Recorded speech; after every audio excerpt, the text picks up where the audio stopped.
Hello, everyone. Welcome back to Brad's Bourbon Reviews, the podcast. I'm Brad, and today I am joined by no one. I'm sitting here. It's about 1 in the morning on Monday morning. Can't really sleep. Completely forgot that we had a podcast to upload, and I realized that I didn't bring my computer with my episodes that me and Timmy did that were saved. We had one banked, and originally I was supposed to be back home in Orlando like tonight or tomorrow. But then we got invited to the Whiskey, Wine, and Fire Festival here in Charlotte. So I'm staying for another week or two, actually, here to cover that. So I'm out of podcasts, ladies and gentlemen, because I was supposed to be back home and I had this one uploaded and ready to go. But who cares? I'm here to talk to you guys today about some cool stuff that has happened with me. Talk about some bourbon hunting that I've done over the last week or so, talk about a few things that I'm just excited to talk about in the bourbon community. First thing that I want to talk about today is the allocated drop that I went to, I think, last Saturday. My days and weeks and months are just completely screwed up. I have been traveling like crazy. I came down to North Carolina. I always say North Carolina and I say South Carolina. The reason I say that, I'm literally on the border right now. I'm staying at Holly's aunt's house, and she lives like right down the street from Carowinds. And if you know anything about North and South Carolina, that's literally on the border of North and South Carolina. So much so, excuse me. So much so that in the park, Carowinds, you can like walk down through North and South Carolina in the park, and it's like designated like this is North Carolina, this is South Carolina. I love Carowinds, by the way. I grew up going there. But so when I say North Carolina, I also mean South Carolina. And when I say South Carolina, I also mean North Carolina. So last Saturday, we got to go to one of the bourbon drops for a new store that opened up, Mech 30, the ABC store here in Charlotte. Um, I apologize, ladies and gentlemen. Very tired. Um, so we were able to do that, and that was kind of cool. So here's the problem I had. So the day before, I was like, I knew people were going to get there. It was going to be nuts. My mom had done a bourbon raffle last November when a store opened in Concord, and was it the store opening?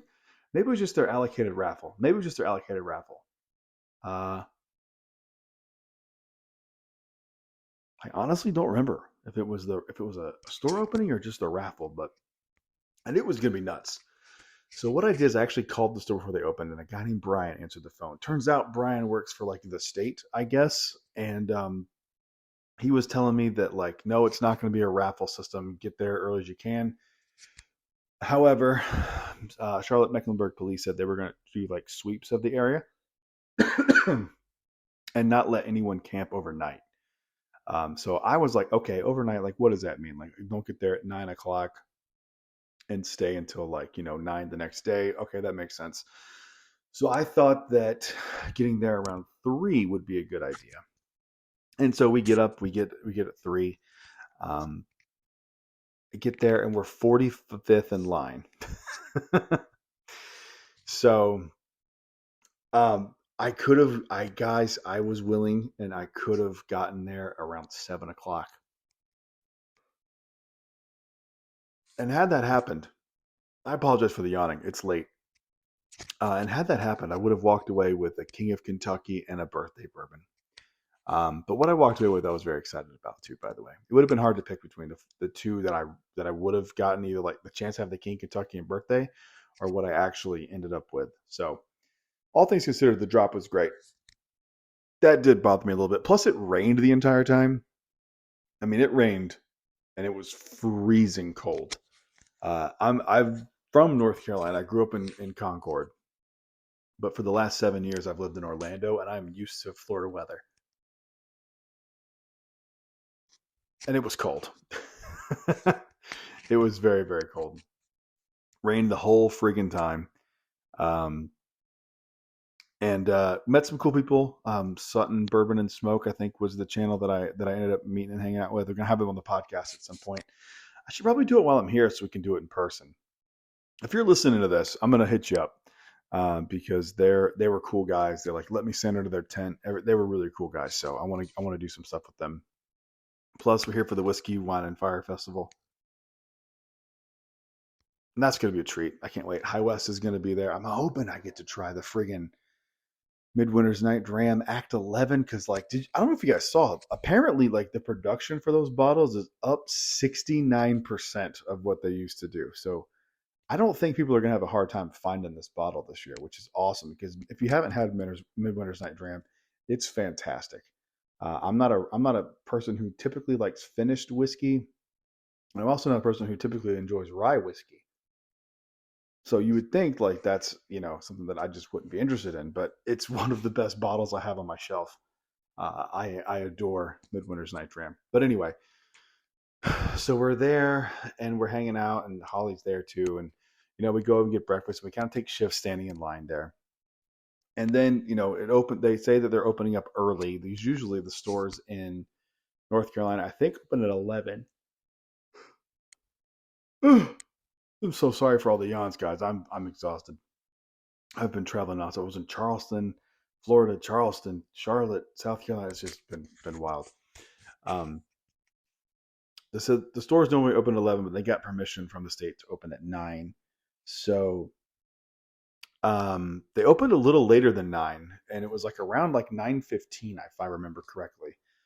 So they handed out these sheets of everything, and dude, the amount of stuff that they had for this drop was absolutely insane. Like insane. They had single barrel picks that were like Four Roses, barrel proof stuff.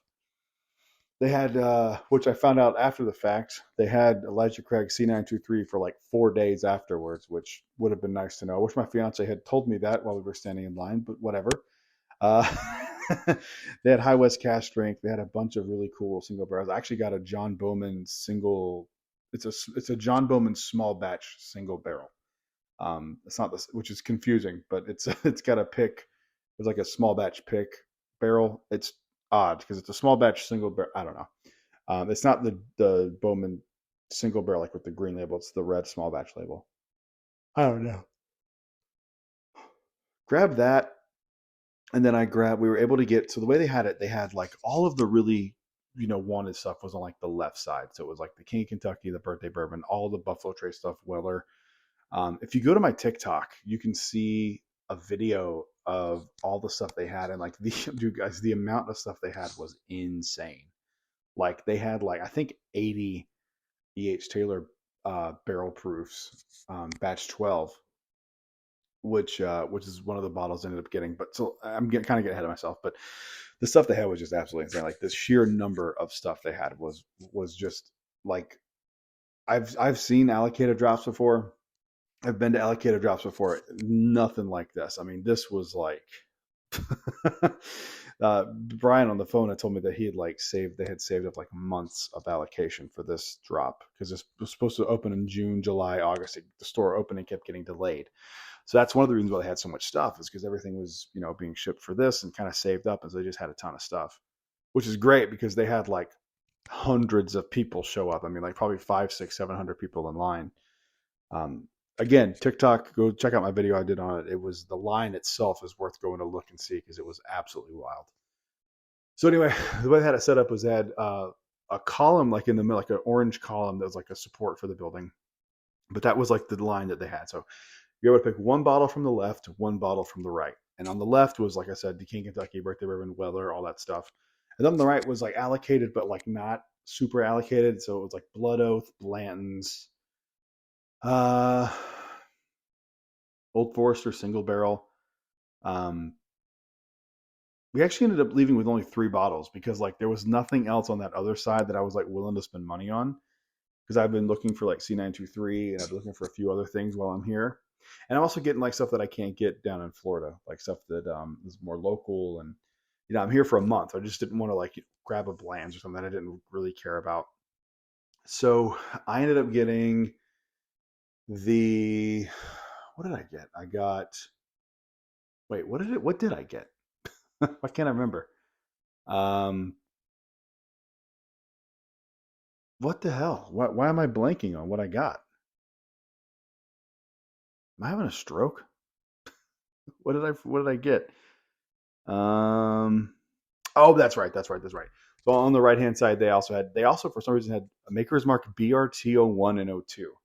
And I knew I was getting BR02 from a trade that I was doing with somebody up here in North Carolina. So I grabbed the EH Taylor Barrel Proof and the Maker's Mark BRT01. So I now have Maker's Mark BRT01, 02, and a backup BEP from a trade as well. And then I also got, because Holly was there with me, she got a Weller 12 year. So the only Weller I have now to complete the Rambo is the Weller single barrel, which I'm excited to try. And I've done reviews for all of these. I don't think I've released the Weller 12 year one yet. I think that's actually like tomorrow's video, believe it or not. Oh wait, no, it's not. No, it's not. I got a few others I got to release before then.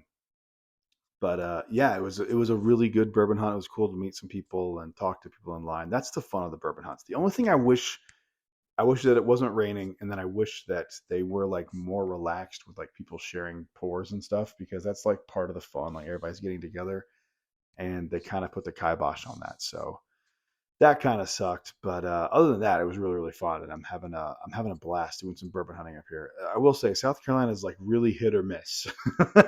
The last month, man, I've been going into like every single liquor store that I can go to, and it's just like there's nothing around.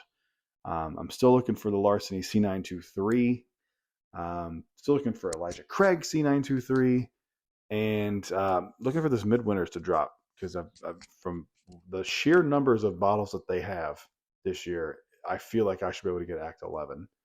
But we'll see. But yeah, so and that's kind of all I have for the allocated drop. Other than I freezed my ass off, it was very, very, very cold. But yeah, that's kind of it for that.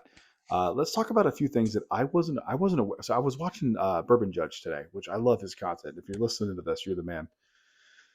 And he was saying something that I didn't know. I had no idea that like the Old Forester 1924 Whiskey Rose series was dropping like this week.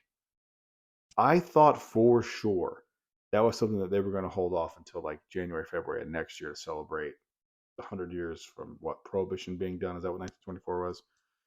I don't know. It just seems very odd that they would drop that in 2023. That this doesn't make any sense. But yeah, I'm excited to get that bottle. A 10-year age statement Old Forester product. Man, we live in wild times, ladies and gentlemen. We live in some wild times to be a bourbon fan. Also, BTAC got announced over the week. The Eagle Rare 19, like that sounds interesting. It also makes me wonder, like, were they trying to amp up production for Eagle Rare 20? And like it just didn't quite make the cut, and they kind of like decided early on like this isn't going to be Eagle Rare 20, so we're just going to fold this into like Eagle Rare 17. I don't know.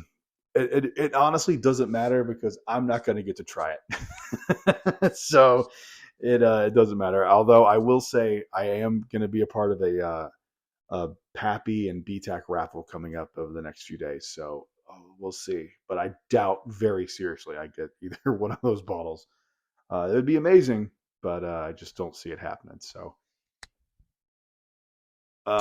yeah. I'm gonna end this because it's a very short episode. Very, I feel like I'm doing a bourbon real talk episode, but I got no energy left. And instead of like force myself into doing this and having it be terrible, I'm just going to end it there with the story of the allocated drop in the 1924 and the Midwinter's talk. But if you are in the Charlotte area, make sure you come out on November 4th to the Whiskey, Wine, and Fire Festival. I'm going to be there. I got some friends that are going to be there. It's going to be a freaking blast. Some incredible distilleries are going to be there. Search on Google Whiskey, Wine, and Fire Charlotte. There were VIB tickets last I checked. I haven't checked in a few days, but those should still be available. I'll be there. It's going to be a good time. And you're going to enjoy some good food, some good wine, some good whiskey. Why not go? But that's it for me, ladies and gentlemen. I will see you on the next one. I'm sorry this is a short episode. It's been a very long week and I'm exhausted. But next week I'm going to be recording with me and Timmy. Will be back at it. And yeah, it's going to be fun. I brought all my recording equipment, but I completely forgot that I didn't have a way to upload. And actually, now that I say that, I don't have a way to upload those either. So it might just be another episode of me and me babbling. Maybe I'll grab Holly and we'll do an episode together. But Thank you guys for listening to this episode. I apologize on the length of this one, but it was better than missing a week. So I figured I'd just at least upload something for you guys so you could at least hear something from me. And that's it. I will see you guys in the next one. Until then, cheers.